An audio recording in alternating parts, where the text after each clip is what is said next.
So Alan's written rules for Chaos ones, the version for the Chaos Heavy Conversion Beamer, sorry.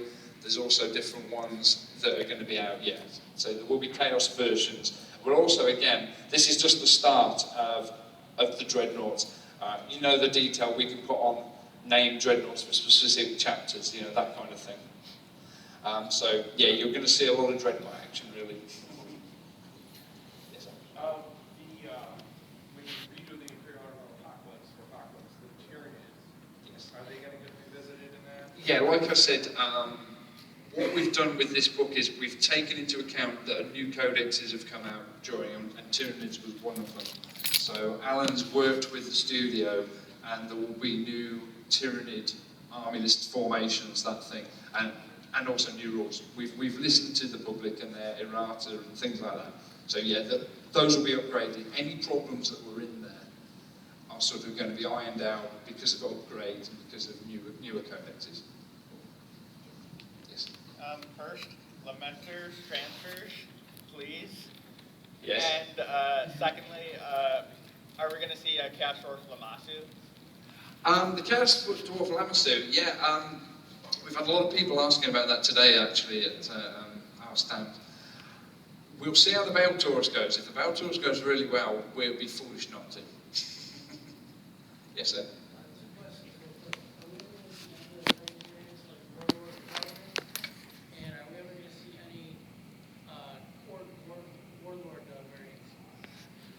This is Forgeworld. We make everything big, so yes. I couldn't give you dates, but we will make them. If there's a rule out there and if they're there, we'll give it a shot.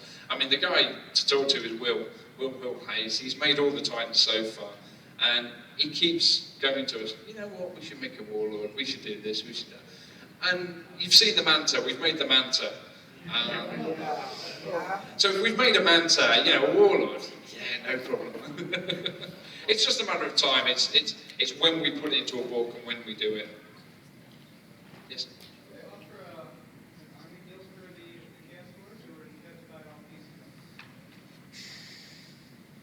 I couldn't say. I mean, the reason I can't say is because it's not my department that I work in. We make the models and we hand them on. How they're sold or bundled isn't in our hands. I can't see an army deal being done, to be honest. I think that would just be far too expensive. I noticed that a lot of your older trade pieces are no longer available, like the Aphelion base or the Tyranid or things like that. Is that going to be changed? Yes. As we pointed out with the Holocast, what we've done is because workshopping themselves are making such nice plastic terrain pieces, the resin stuff is just too expensive, and to be honest, some of it's a lot duller now, because they've gone down a path now that the Warhammer stuff looks very, very evocative. So the idea is we'll do some of our pieces in this new Holocast resin, and the others will make new pieces. It's just logical now, because of the plastic, we might as well have pieces that you can add on to the plastic pieces, so you've got a resin Holocast, maybe a building that you can add the fortified mana to, things like that. So it's almost like a resin plastic hybrid. What is Holocast? It's a lighter version. It's almost like rather than being solid, they've got a way of sort of making just like a shell, and so it becomes lighter. It uses less resin. It's cheaper to transport, that kind of thing. Will the Chaos Lord be running into the Warhammer books, or will it be able to be in this book? I think at the moment they'll only be in this book, because the trouble with Warhammer World is you've only got one world to play on. With 40k, we can sort of play on thousands of worlds. We can wipe out Imperial armies. We can wipe out Forge worlds. We haven't got that luxury in this book to do too much with one army. It's like the way we always write our Imperial armor books is always from an Imperial perspective. If we did that with the Empire, the Empire's quite small compared to the rest of the world.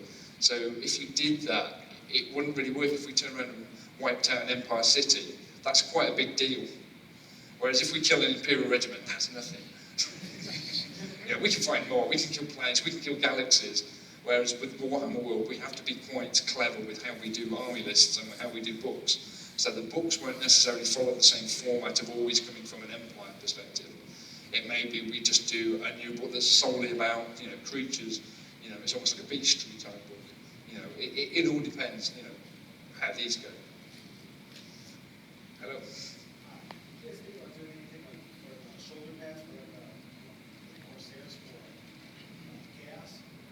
Yeah, I mean, again, it's shoulder pads usually come out when there's an army book, or like we do Badab. I mean, if we've got time in our schedules, we'll sometimes go, well, we've got a week's work, what we can get out of a designer in a week, or we can make some more shoulder pads. So obviously, if we're doing an army that needs, let's say, like Space Wolves, we can do, obviously in this book there's going to be more Space Wolves, so we'll do some Space Wolf shoulder pads. Other times we might go, this designer here, he's finished his job, we've got a week before we want to do a long-term project, get some more shoulder pads done. So shoulder pads are almost like our bread and butter money. It's like dreadnoughts, we make dreadnoughts because people love buying dreadnoughts. Shoulder pads for armies, we'll do the same. So yes, we've done a lot of marine chapters, but we could do Chaos Marines as well, so yeah. Could you give us like a percentage of the number of unreleased or unreleased models from Badab War that we could expect to see out of the books? And then the second question is, are we ever going to see the plasma cannon equipped Land Raider? Do you know the one where I said new Land Raider variants? That's going to be that one. As for characters, yeah, characters are really good because a lot of our designers can get some extra freelance work or some overtime work by just going, I'm picking a character out of the Badab.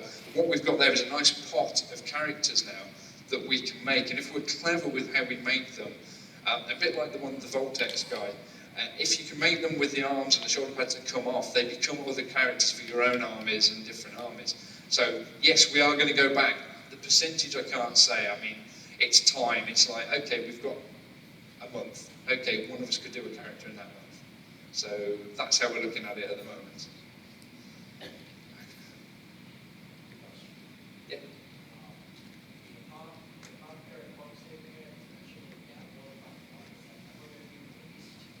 It's again, yes. We are going to work through the characters. We'd be foolish not to. Space Marines sell. I mean, Space Marines are one of the biggest sellers we do. So we'd be foolish not to make Marine characters.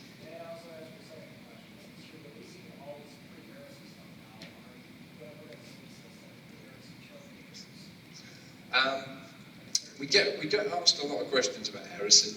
Are you going to do Horus Heresy? Are you going to do this? Are you going to do that?